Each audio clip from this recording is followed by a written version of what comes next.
ভালো মানুষগুলোকে রাজনীতিতে আপনাদেরকে নেতৃত্বে বসাতে হবে। এখন আপনারা ভোট দিয়ে চেয়ারম্যান বানাতে পারবেন, মেয়র বানাতে পারবেন। আপনাদের একটা সুযোগ এসেছে।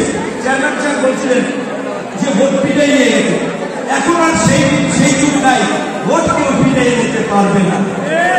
স্বরাষ্ট্র উপদেশে আপনাদের এলাকার লোক, এই মুন্সিগঞ্জের লোক, কাজে আপনাদের সাহস থাকতে হবে। এবং আমাদের আইন শৃঙ্খলা বাহিনী সহ স্থানীয় প্রশাসনকে আমরা পরিষ্কারভাবে বলতে চাই, আপনারা শুধুমাত্র সুনির্দিষ্ট দুই দলের নেতাদের কথা উঠবেন, বসবেন, তাদের কথায় চলবেন, এই নতুন বাংলাদেশে আমরা এটা প্রত্যাশা করি না।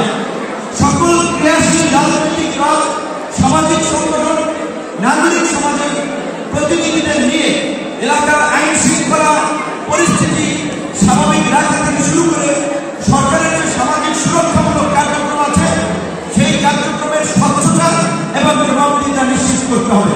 যদি আপনারা ভেবে থাকেন অমুক দলের নেতাকে দিয়ে আমার পকেটে রাখে, আমার সবকিছু ওকে, এখন আর সেই দিন নাই। বিন্দুমাত্র অন্যায় করলে গণ অধিকার পরিষদ আপনাদের কাউকে ছাড় দেবে না। সেখানে কেউ ছাড় দেয় না।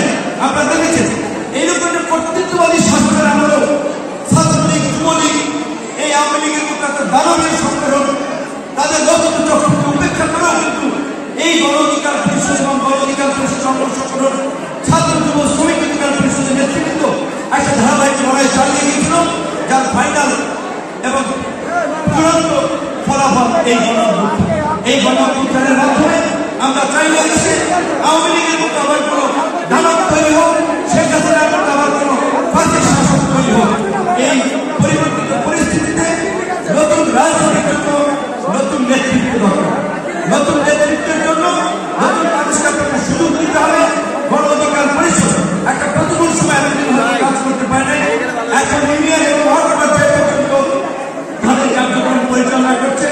আমাদের অন্যান্য নেতৃত্ব আছে, তাদের সাথে আপনারা যোগাযোগ করবেন।